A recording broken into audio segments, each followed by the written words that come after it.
महापुरुषों प्यार से कहिए धन निरंकार जी। सतगुरु माता सुदीक्षा सबिंदर हरदेव जी महाराज की जय। महापुरुषों, सतगुरु की कृपा और आप सभी संत महापुरुषों के आशीर्वाद से दास एक बार पुनः आप सभी के श्री चरणों में उपस्थित है। इस निरंकारी बुक समरी नामक चैनल के माध्यम से और पीछे निरंकारी मिशन की पुरातन पुस्तक युग पुरुष के भाग लेकर के दास आपकी सेवा में उपस्थित होता आ रहा है।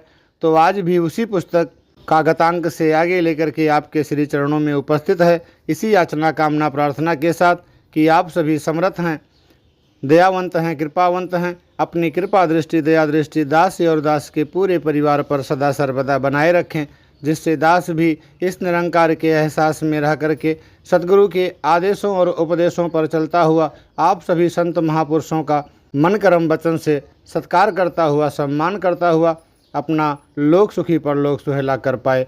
और जहां हम सभी 15 अगस्त को मुक्ति पर्व दिवस मनाने जा रहे हैं, तो वहीं पर ये पुरातन पुस्तक दास ने हर वीडियो में इस बात का जिक्र किया है, अरदास किया है आप सभी के श्री चरणों में।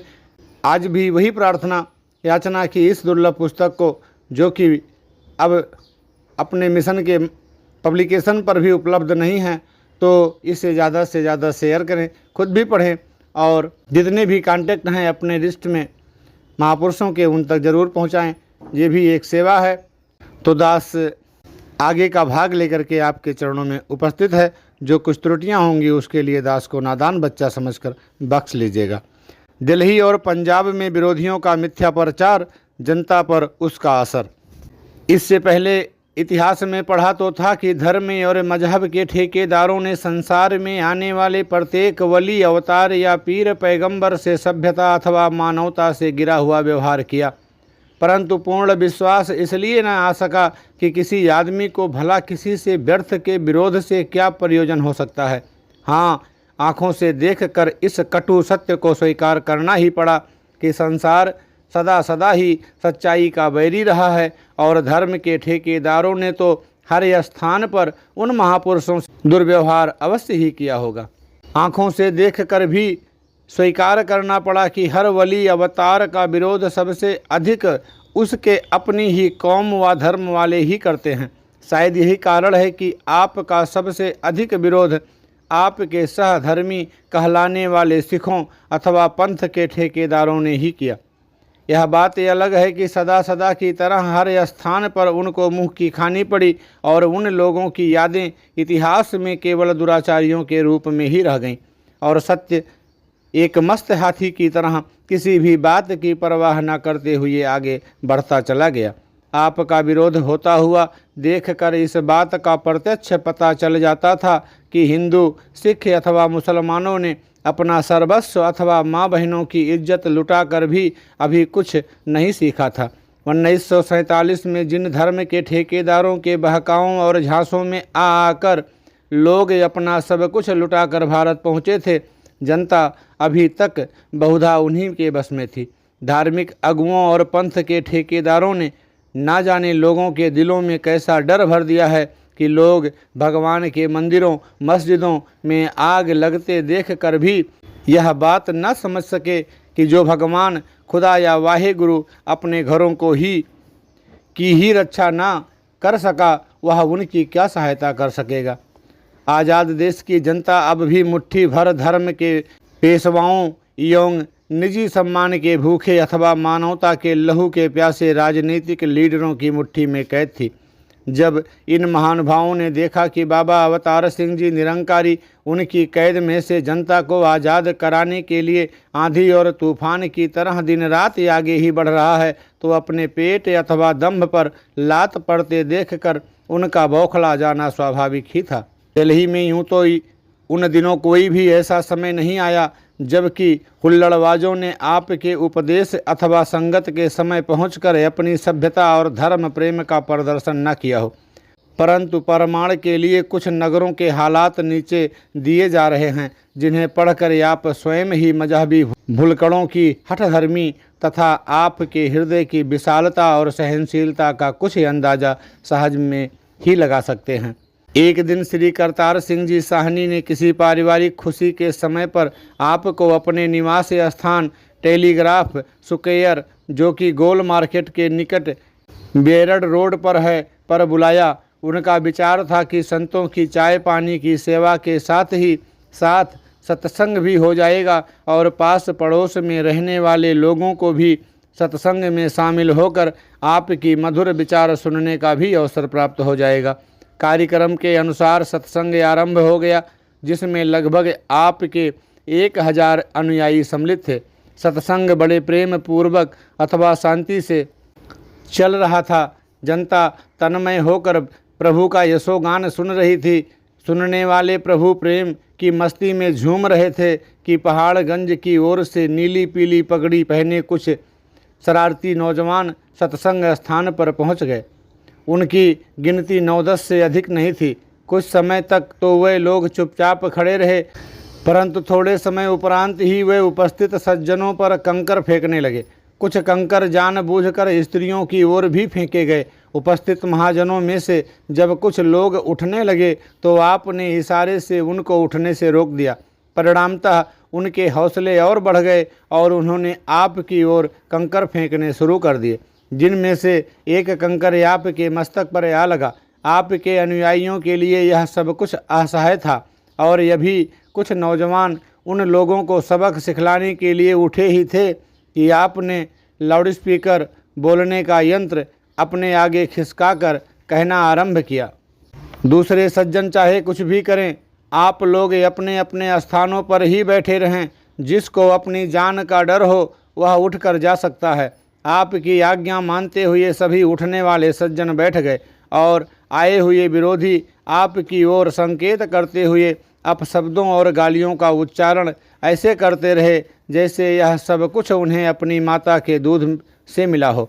थोड़े समय उपरांत आपने विचार में उपस्थित सज्जनों से संबोधित होते हुए कहा कि ये ईंट और पत्थरों की बरसात आज कोई नई बात नहीं।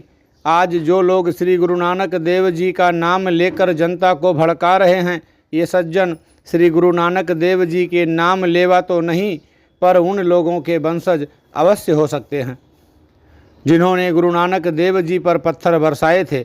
मैं इन्हीं लोगों से पूछता हूँ कि क्या उस समय श्री गुरु नानक देव जी ने पत्थरों की मार के डर से अपना काम छोड़ दिया था?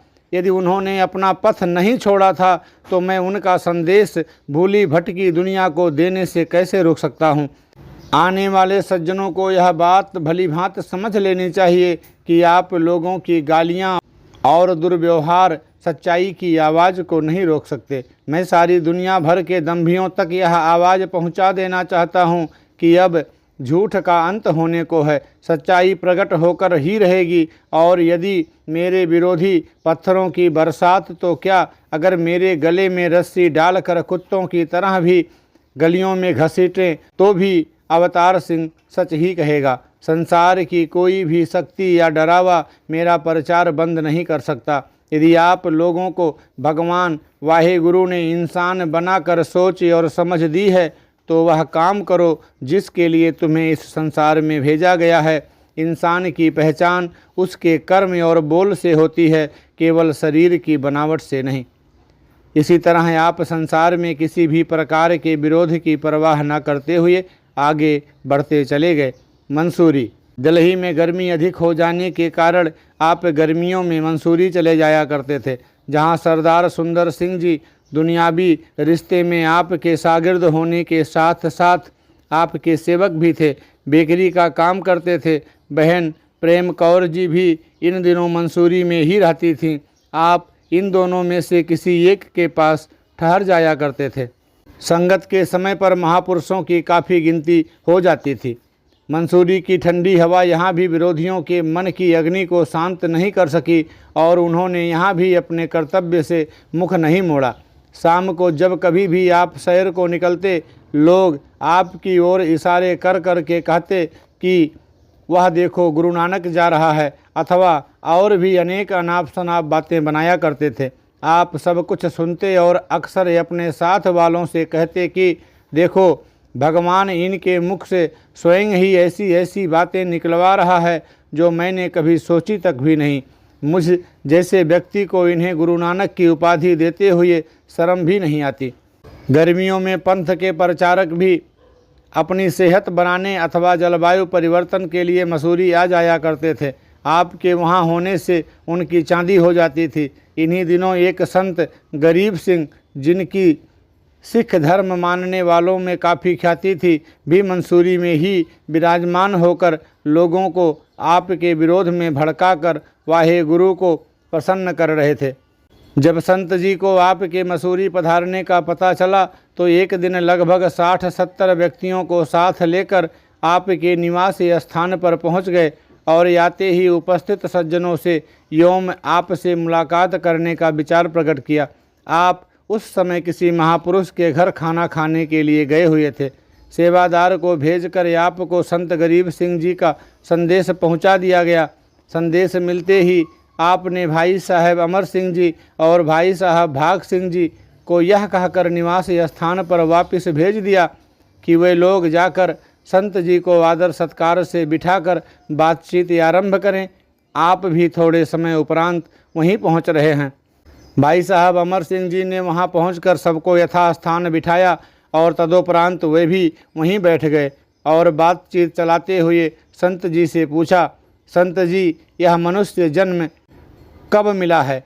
संत गरीब सिंह जी ने उत्तर दिया कि 84 लाख योनियों के उपरांत बारी आने पर जीव को यह मनुष्य देह प्राप्त होती है। उनका यह उत्तर सुनकर भाई साहब ने कहा, यदि बारी आने पर सबको ही यह दुर्लभ मानुष तन प्राप्त हो जाता है तो फिर इन पूजा पाठों अथवा मंदिरों में जा जाकर गला फाड़ने से क्या लाभ?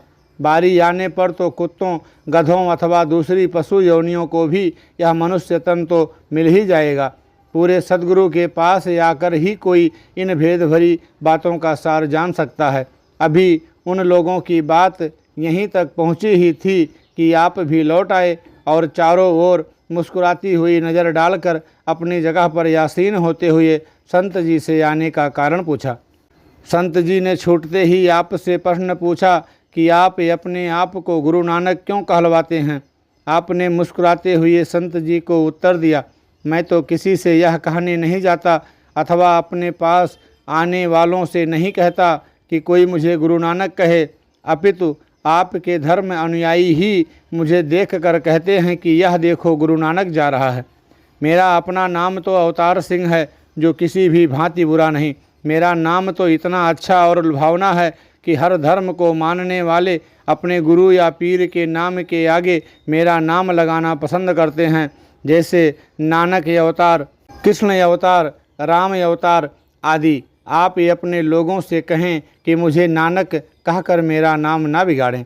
आपके इस उत्तर से निरुत्तर होते हुए संत जी ने इशारा करते हुए कहा कि यह आपने सामने यूं ही निरंकार लिखकर क्यों लगा रखा है?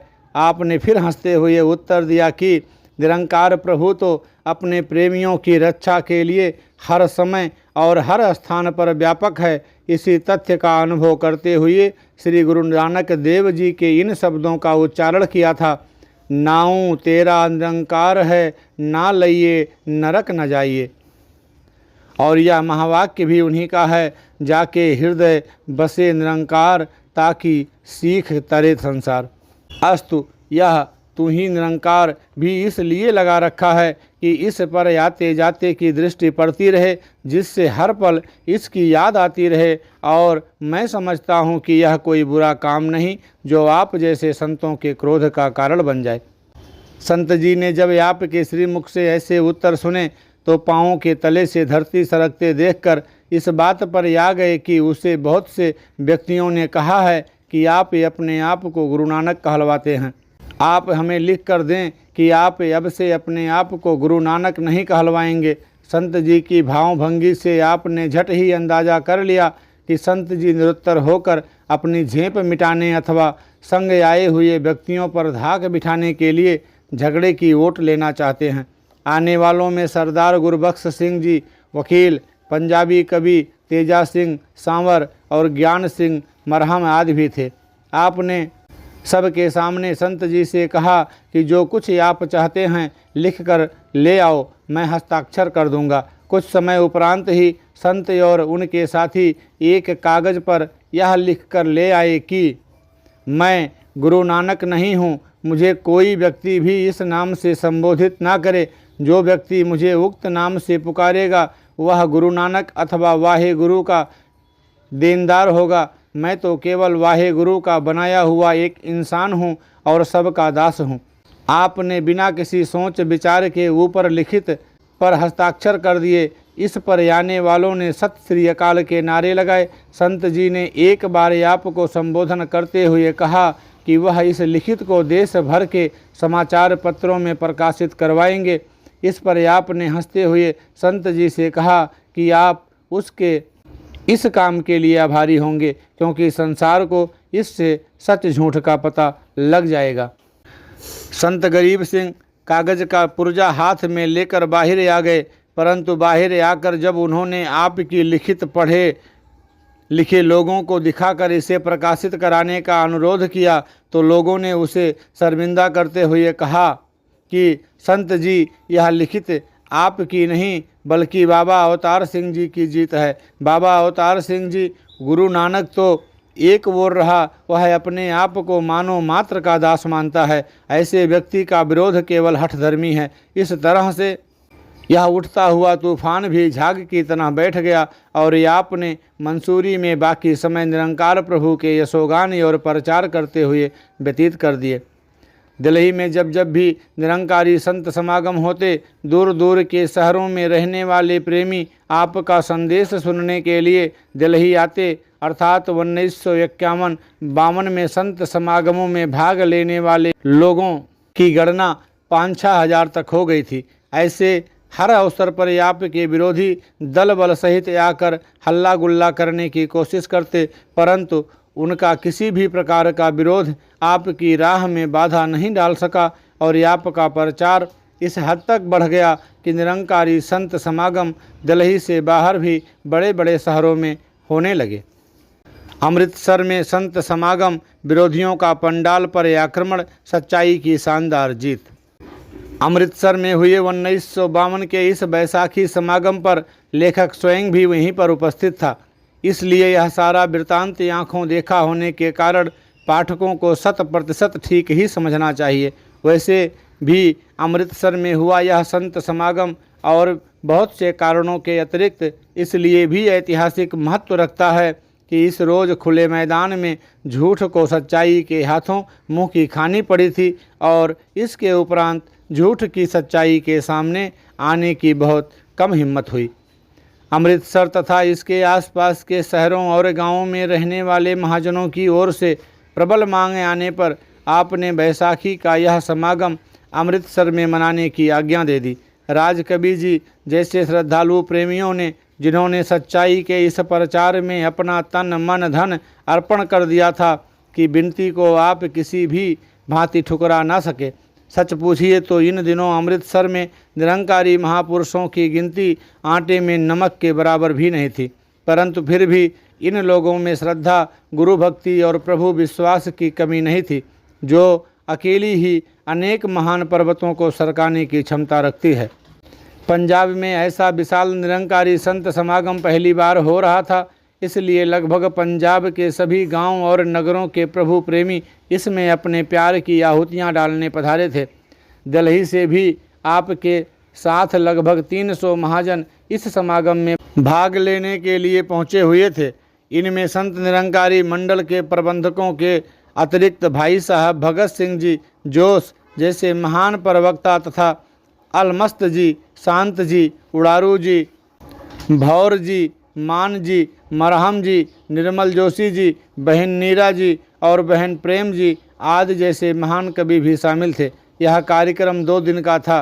पहले दिन एक महान कवि दरबार हुआ। कवियों की रचनाओं और गीतकारों के गुरु भक्ति के रस में भीगे हुए गीतों को सुनकर जनता आनंद विभोर होकर झूम उठी। रात को 2 बजे के लगभग बड़ी कठिनाई से प्रोग्राम समाप्त हो सका। अमृतसर निवासी पहली रात को ही आनंद प्राप्त कर चुके थे, उसी को एक बार फिर प्राप्त करने के लिए दूसरे दिन सुबह और भी अधिक संख्या में नियत समय पर पंडाल में पहुंच गए। पंडाल खचाखच भरा हुआ था। प्रभु प्रेमी रस भरे गीतों और कविताओं का आनंद लूट रहे थे। आप ही अपने सिंहासन पर विराजमान अपनी मनमोहनी मुस्कान से जनता पर वशीकरण मंत्र फूंक रहे थे। इतने में सेक्रेटरी साहब ने घोषणा की कि अब आपके सामने अपने विचार व्यक्त करने के लिए आ रहे हैं श्री भगत सिंह जी जोश, जो किसी समय गुरुद्वारा कमेटी के सेक्रेटरी रह चुके हैं। भाई साहब भगत सिंह जी माइक पर आकर गुरबाणी के महावाक्यों द्वारा झूठ की कलई खोलने लगे। आपका परमाणुओं से युक्त भाषण इतना प्रभावशाली था कि लोग तन्मय होकर उनके मुख से निकले हुए एक एक शब्द को सच्चाई की कसौटी पर परख रहे थे। जनता सुन सुनकर वाह वाह कर रही थी कि इतने में ही जत्थेदार फौजा सिंह अकाली पूरी सज धज के साथ पंडाल में दाखिल हुए। सरदार शरणागत सिंह और सरदार सूर्या सिंह कृपान फैक्ट्री वाले अपने 25-30 दूसरे साथियों के साथ जत्थेदार साहिब के साथ थे। तलवारों और कृपानों से सुसज्जित ये लोग किसी सैनिक टुकड़ी की भांति दिख रहे थे। पाठकों को यह बात ध्यान में रखनी चाहिए कि जत्थेदार फौजा सिंह अपने कट्टरपन के लिए सिखों में बड़े विख्यात थे तथा आसपास के गांवों में इनकी बड़ी धाक और दबदबा था। ये सारे के सारे बड़े अहंकार से गर्दनें उठाए हुए किसी सामाजिक शिष्टाचार की परवाह किए बिना ही पंडाल में आकर बैठ गए और केवल दिखावे मात्र के लिए जोश जी के विचार सुनने लगे। जोश जी ने गुरबाणी के शब्दों द्वारा आने वालों पर यह प्रमाणित कर दिया कि बिना साशरीर सतगुरु के ना तो जीवन मुक्ति पाई जा सकती है और ना ही किसी को आत्मिक आनंद प्राप्त हो सकता है।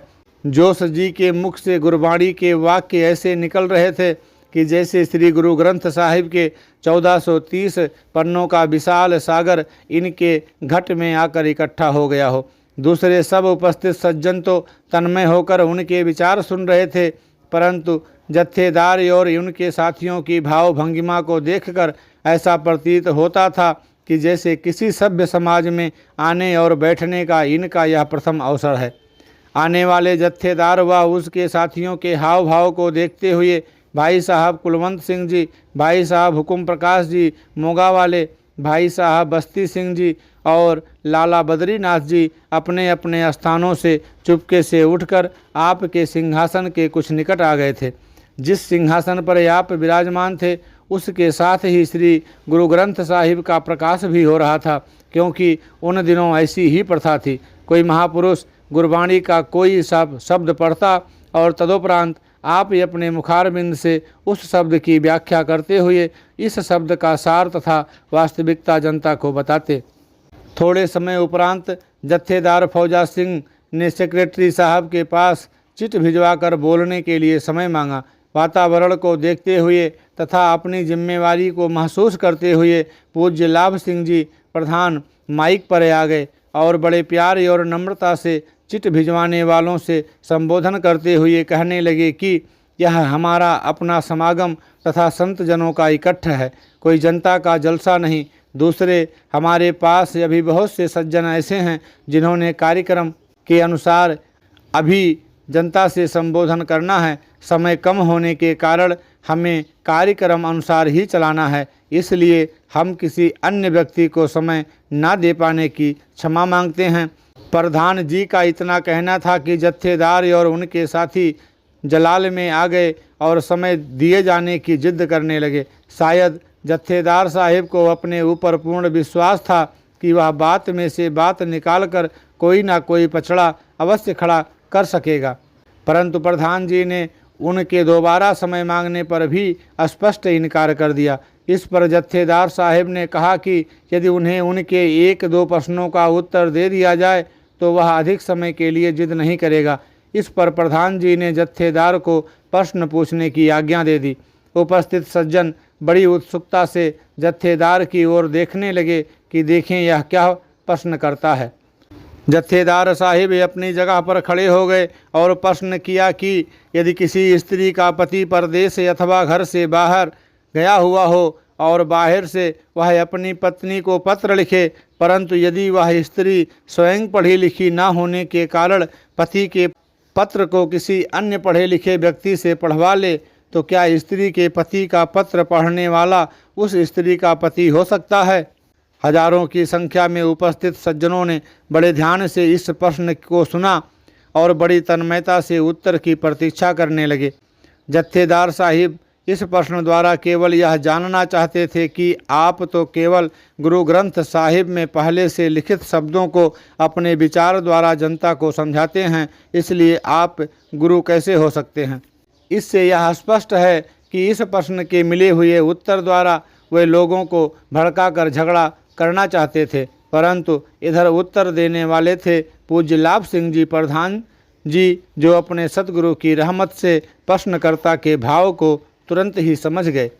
इस प्रश्न का उत्तर देते हुए प्रधान जी ने बड़ी नम्रता से जनता और प्रश्नकर्ता को संबोधित करते हुए कहा कि हम लोग संत मत पर चलने वाले हैं, सांसारिक वाद विवाद में हम पड़ना नहीं चाहते। हम लोग श्री गुरु ग्रंथ साहिब के हुक्म के मुताबिक केवल एक निरंकार प्रभु अथवा परमात्मा वाहे गुरु के मानने वाले हैं। ब्रह्मज्ञानी होने के नाते हमारा संसार के किसी भी कथित धर्म, जाति अथवा गुटबंदी से कोई भी संबंध नहीं, क्योंकि हमें आत्मिक आनंद अथवा प्रभु की प्राप्ति बाबा अवतार सिंह जी की महान कृपा द्वारा हुई है। इसलिए हम इन्हें वही पद देने को मजबूर हैं जो कि पहले महापुरुषों ने अपने सद्गुरु को दिया है और जिसके परमाणु से श्री गुरु ग्रंथ साहिब के 1430 पन्ने भरे हुए हैं। शेष रहा प्रश्न का उत्तर, तो इसके लिए मैं अपने मित्रों से यही कहना चाहता हूँ कि वह देखने में पढ़े लिखे और सिख धर्म के पूर्ण अनुयायी और गुरु ग्रंथ साहब को मानने वाले प्रतीत होते हैं। वह स्वयं ही सोच कर देखें, यदि स्त्री की ओर पति का आया हुआ पत्र पढ़ने वाला पति नहीं हो सकता तो पति द्वारा लिखा हुआ पत्र भी तो पति नहीं हो सकता। संसार की कोई भी स्त्री आत्मा तब तक वास्तविकता या आनंद की अनुभूति नहीं कर सकती जब तक कि पति साकार रूप में उसके सामने न हो, अथवा जैसे स्त्री के मन की प्यास पति की ओर से आई हुई लाखों चिट्ठियां नहीं बुझा सकती, इसी तरह ही संसार भर के धार्मिक ग्रंथ मिलकर भी किसी को ना तो आत्मिक आनंद दे सकते हैं और ना ही इनके केवल पढ़ने या सुनने से प्रभु की प्राप्ति हो सकती है। प्रधान जी के मुख से यह उत्तर सुनकर पंडाल में बैठे हुए सज्जन वाह वाह कर उठे। यह देखकर जत्थेदार साहिब और उनके साथी एक हारे हुए ज्वारी की तरह आपे से बाहर हो गए और क्रोध में आकर तलवारें म्यानों से बाहर निकालनी। सहसा रंग पलटते देखकर मैं भी हुजूर के पीछे जाकर चौकन्ना होकर बैठ गया, क्योंकि जत्थेदार के जोड़ीदार शरणागत सिंह जी आदि इसी ओर बढ़ते आ रहे थे। उधर से फौजा सिंह भी आपकी ओर बढ़ा। जब वह सिंहासन के अत्यंत निकट आ गया तो चाची नानकी ने आगे बढ़कर उसे रोकने की कोशिश की। यह देखकर बहन संत कौर जी लुधियाना वाली ने आगे बढ़कर जत्थेदार की छाती पर ऐसा मुक्का जमाया कि बेचारे को छठी का दूध याद आ गया। इन दोनों जनियों ने जत्थेदार की तलवार छीनकर अपने अधिकार में कर ली। प्रधान जी ने उनसे बहुत अनुनय विनय की, परंतु वे लोग तो आए ही झगड़ा करने थे।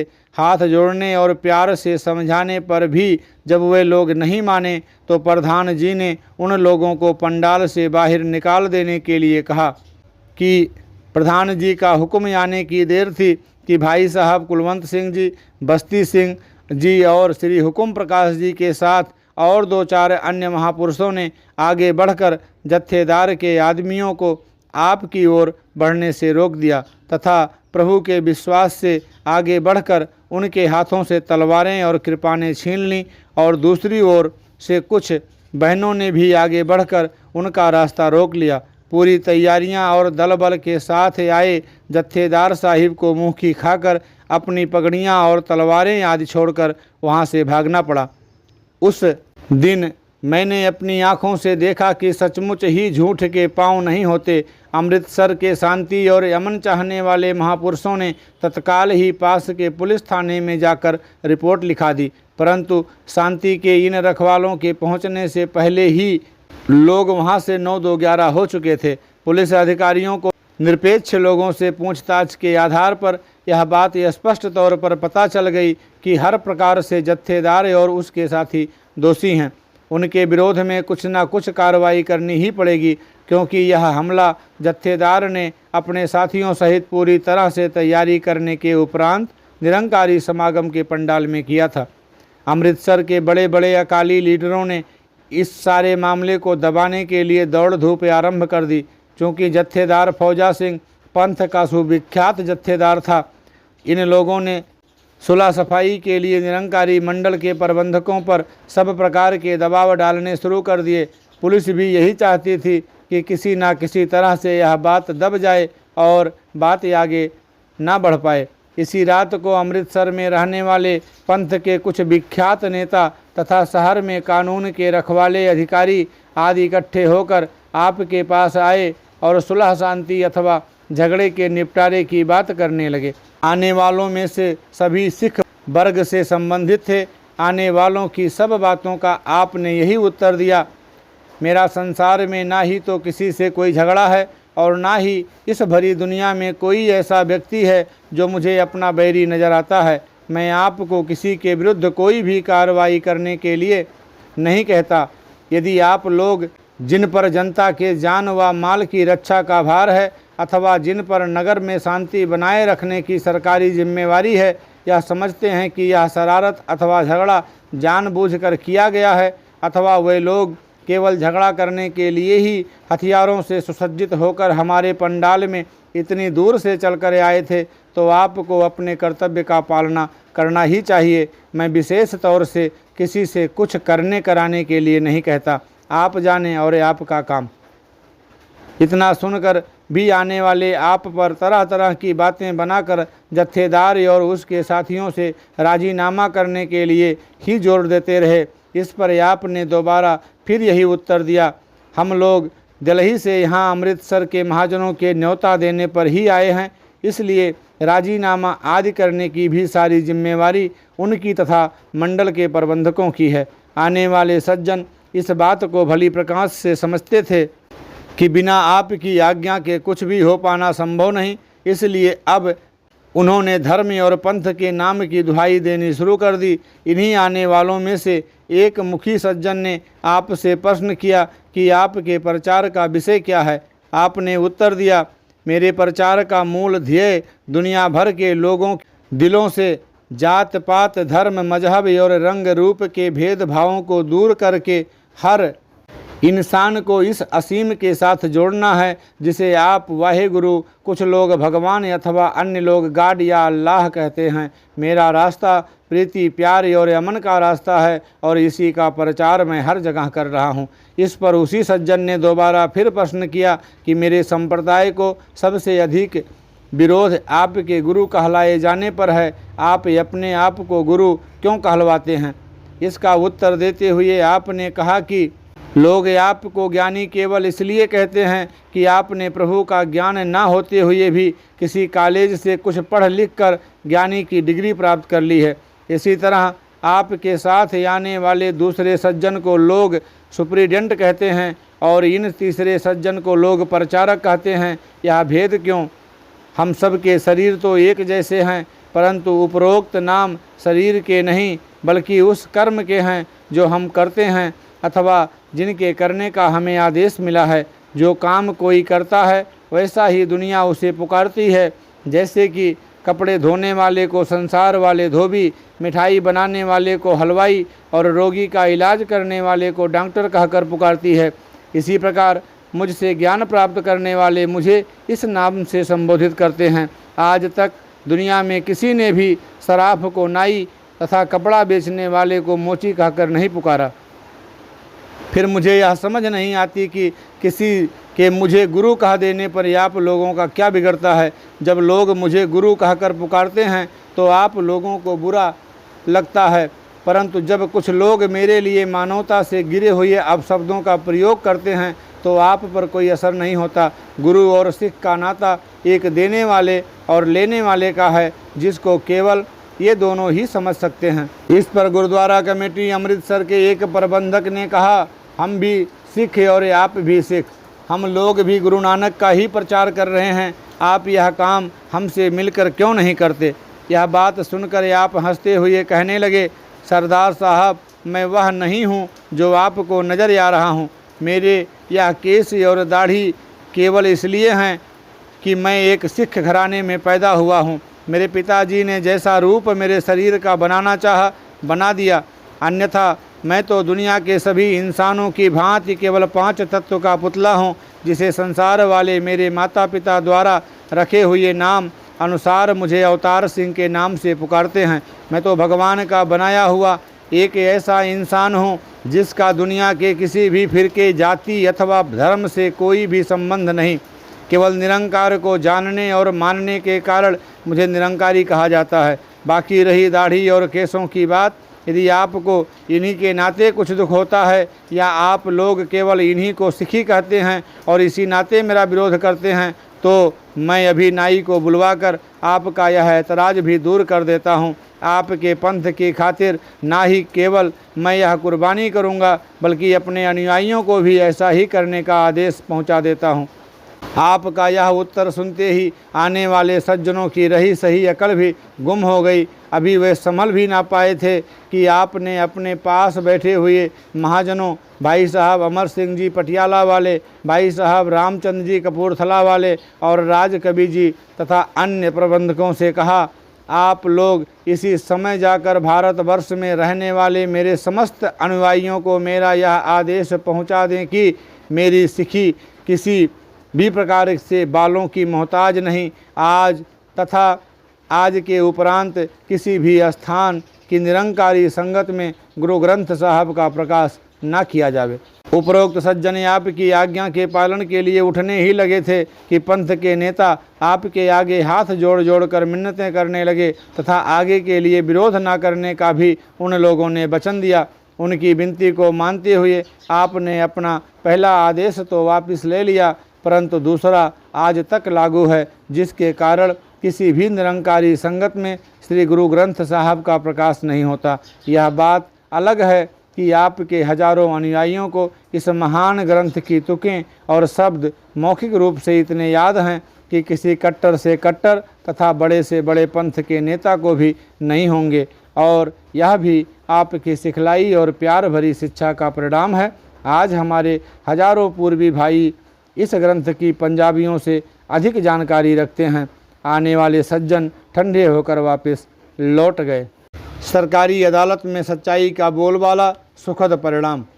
आप सिख नेताओं के वचन पर विश्वास करते हुए दिल्ली लौट आए, परंतु आपके आने के उपरांत वे लोग अपने दिए हुए वचन अथवा सच झूठ की परवाह न करते हुए केस को अदालत में ले गए। परंतु भाई साहब रामचंद्र जी कपूरथला वालों के नेतृत्व में संत निरंकारी मंडल के प्रबंधकों ने अमृतसर में रहने वाले प्रिंसिपल प्रोफेसर ग्रोवर साहब, बहन शीला जी, श्री सुरेंद्र सिंह जी वालिया के हार्दिक सहयोग के साथ मुकदमे की पैरवी इतने सुंदर और सुचारू ढंग से की कि सरकार को स्वयं वादी बनना पड़ा और लगभग 1 वर्ष की अदालती कार्रवाई के उपरांत उन लोगों ने क्षमा पत्र लिखकर अपनी जानें छुड़वाई एवं उन लोगों को सरकारी बंदी खाने में भी रहना पड़ा।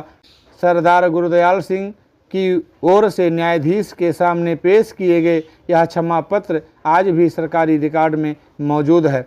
अमृतसर के इस झगड़े का परिणाम यह हुआ कि विरोधियों ने खुल्लम खुल्ला विरोध की शक्ति नहीं रह गई थी और ये आज केवल अमृतसर और उसके उपनगरों में बसने वाले निरंकारी महापुरुषों की गिनती लाखों तक बढ़ चुकी है और झूठ की रही सही दीवार भी दम तोड़ रही है। पहले के कट्टर विरोधी आज आपके अत्यंत श्रद्धालु अनुयायी और प्रेमी भक्त बन चुके हैं। दास इस वीडियो को यहीं पे विराम देगा। इससे आगे के लेख लेकर के आपके श्री चरणों में अगले वीडियो में उपस्थित होगा। इसी याचना कामना के साथ कि इसके बोलने के दरमियान हुई तमाम त्रुटियों के लिए आप सभी दास को नादान बच्चा समझकर बख्श देंगे और ये अपनी कृपा दृष्टि दया दृष्टि दास और दास के परिवार पर सदा सर्वदा बनाए रखेंगे, जिससे दास भी आप सभी का अनुसरण करता हुआ, इस निरंकार के एहसास में रहता हुआ, सतगुरु के एक ही एक वचन का ज्यों का त्यों पालन करता हुआ अपनी ज़िंदगी को संवार पाए, निखार पाए और अपना लोक सुखी परलोक सुहेला कर पाए। सतगुरु माता सुदीक्षा सबिंदर हरदेव जी महाराज की जय। महापुरुषों प्यार से कहिए धन निरंकार जी।